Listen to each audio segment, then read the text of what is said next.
Good morning, students. How are you all? Students, आज का हमारा टॉपिक है muscular tissue. Now start with muscular tissue. What is the function of muscular tissue? Muscular tissue is responsible for the movement in our body. And what is the characteristics of muscular tissue? Cells of muscular tissue are long. उन long tissues को हम क्या बोलते हैं? Muscles fibre. And muscles have special proteins, and that protein is known as the contractile protein, which contract and relax to bring movement. Now we discuss about type of muscular tissue. There are the three types of muscular tissue. First is the striated muscles, second is the unstriated, and third is the cardiac muscles. Students, हम muscular tissue के types को इनके diagram के help से करते हैं. Firstly striated muscles. This is the structure of striated muscles and these are the long cylindrical shape and unbranched. ये जो है ये इस तरह से लॉन्ग सिलेंड्रिकल शेप में और अनब्रांच स्ट्रक्चर है. ठीक है, इसको striated बोलते हैं क्योंकि इसमें light and dark alternation band आपको मिलते हैं. ठीक है, and these are the multinucleated. यहाँ पे बहुत सारी न्यूक्लियाई प्रेजेंट होती हैं.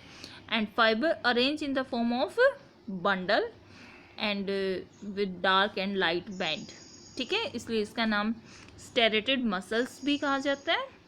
और these are the skeleton muscles and their nature is the voluntary nature. Clear, इसलिए इनको वॉलेंट्री मसल्स भी कहा जाता है. ठीक है, अब सेकेंड हम स्टडी करते हैं अनस्टेरेटेड या फिर नॉन स्टेरेटेड इनवॉलेंट्री मस्कुलर फाइबर. ये कैसे होती हैं? स्पिंडल शेप की होती हैं, यूनिन्यूक्लिएटेड होती हैं. इस तरह से ये कैसी है? स्पिंडल शेप में. This are the spindle shape. This one is the spindle shape और यूनिन्यूक्लिएटेड. और यहाँ इनके सेंटर में क्या मिलेगा आपको? न्यूक्लियस मिलेगा. Fibre arrange in the form of the sheet and dark and light band. इसमें क्या होंगे? अब्सेंट होंगे. इनका जो नेचर है वो इनवॉलेंट्री है. ठीक है, इसलिए इनको इनवॉलेंट्री मसल्स भी कहा जाता है. ये हमारे विल पे डिपेंड नहीं करती. ठीक है, और यहाँ पे कोई लाइट एंड डार्क बैंड की अल्टरनेशन नहीं है, इसलिए इनको नॉन स्टेरेटेड मसल्स भी कहा जाता है. क्लियर. अब हम स्टडी करते हैं कार्डियक मसल्स फाइबर की. कार्डियक मसल फाइबर में क्या आता है बच्चों? इसमें है, देखो स्टेरेटेड में हमने कहा था long cylindrical shape. This one is the long. यहाँ पे कैसे होंगे?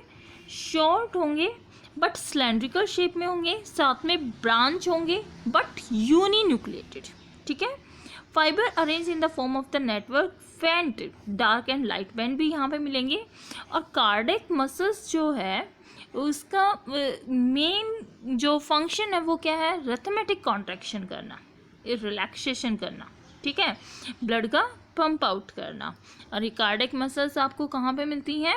ये आपको हार्ट पे मिलती है. ठीक है, वॉल ऑफ द हार्ट में कौन सी मसल्स होंगी? कार्डियक मसल्स होंगी. ठीक है, और यहाँ ये जो स्टेरेटेड मसल्स हमने की थी वो हमारी जो लिम्स हैं, जैसे हिंड लिम, फोर लिम्स, वहाँ पे मिलेंगी, टंग्स पे मिलेंगी, बॉडी पे मिलेंगी, फेस पे मिलेंगी, नेक पे मिलेंगी, हमारी स्टेरेटेड मसल्स मिलेंगी. और नॉन स्टेरेटेड मसल्स आपको कहाँ पे मिलेंगी? आइरिस पर, यूरेटर्स पर, bronchi of lungs, alimentary canal, blood vessels में हमको कहाँ पे ये सारी नॉन स्टेरेटेड मसल्स मिलेंगी. क्लियर बच्चों? Student, now we discuss about nervous tissue. Nervous tissue, cells of nervous tissue are called the nerve cell or neuron. Many nerve cells are bounded by connective tissue to make a nerve. इनका जो function है वो कैसा होता है? Highly specialised tissue है जो क्या करती है? That will help in the transmitting stimuli from one place to the another place and control the all activity of our body. Location कहाँ कहाँ पे मिलेगी? ये ब्रेन में, स्पाइनल कॉर्ड में, आपके क्या मिलेंगे, हमारा नर्वस टिश्यू मिलेगा और नर्व से मिलकर हमारा क्या बनता है, नर्वस टिश्यू मिलता है। ठीक है, अब हम इसके स्ट्रक्चर को करते हैं।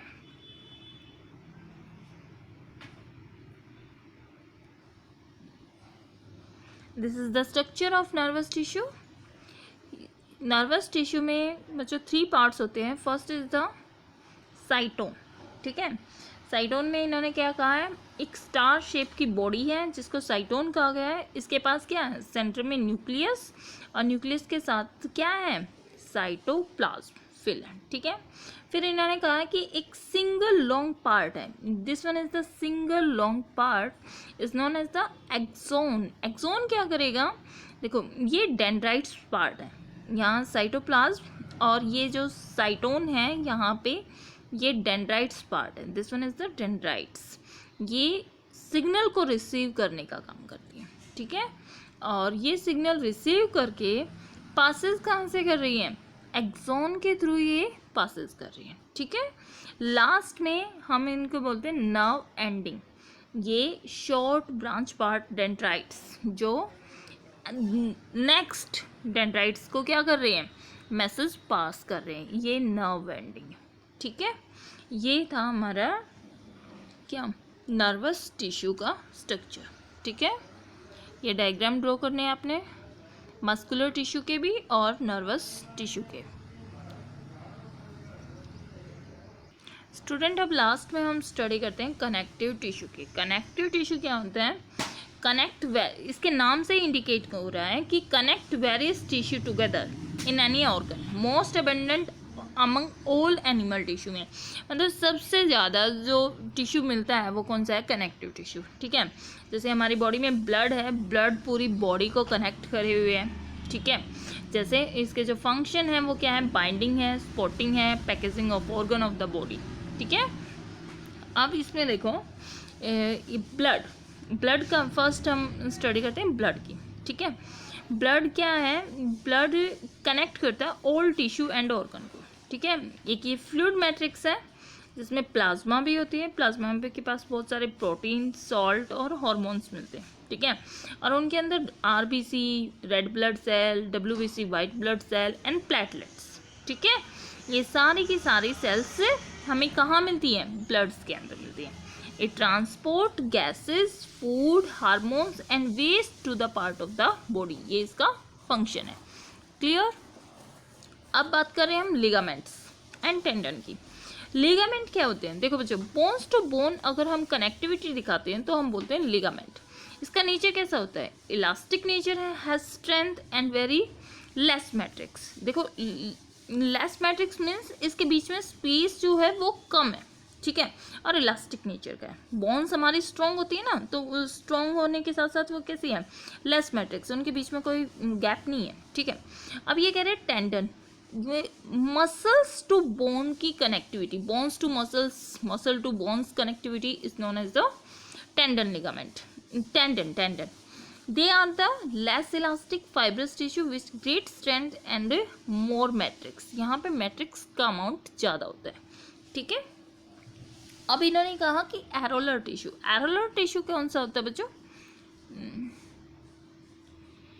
एरोलर टिश्यू में कह रहा है it fill the space inside the organ, support internal organ and help in tissue repair found between skin, muscles, around blood vessel, bone marrow, ये सारे मतलब बॉडी के अंदर इंटरनल, जैसे हमारी स्किन है और फिर ऑर्गन है, उनके बीच में जो स्पेस है उसको एरोलर टिश्यू कहा गया। ठीक है, और बोन्स हमारा हो चुका है कि बोन्स हमारी पूरी बॉडी को एक स्केलेटन सिस्टम प्रोवाइड कर रही हैं, फ्लेक्सिबल भी हैं, नॉन फ्लेक्सिबल फॉर्म में भी हैं, मतलब मूवमेंट में हेल्प करवा रही है मस्कुलर टिश्यू के साथ मिलकर, और स्ट्रॉन्ग है, नॉन फ्लेक्सिबल टिश्यू है ये। Bone cell embedded in hard matrix, इनका जो मैट्रिक्स होता है वो हार्ड होता है। ठीक है, और बोन्स किससे मिलके बनी है, कैल्शियम एंड फॉस्फोरस कंपाउंड से। ठीक है, अब हम स्टडी करते हैं कार्टिलेज की। कार्टिलेज क्या होता है, हार्ड इलास्टिक टिश्यू है, softer than the bones, matrix is solid but elastic due to the presence of protein, जिसको कॉन्ड्राइन प्रोटीन कहा जाता है। ठीक है, कार्टिलेज बैंड कर सकती हैं बट बोन्स बैंड नहीं करती. It smoothen the bone surface at joint and also found in knows, year, trachea, larynx. ये सारे एग्जांपल किसके हैं? कार्टिलेज के.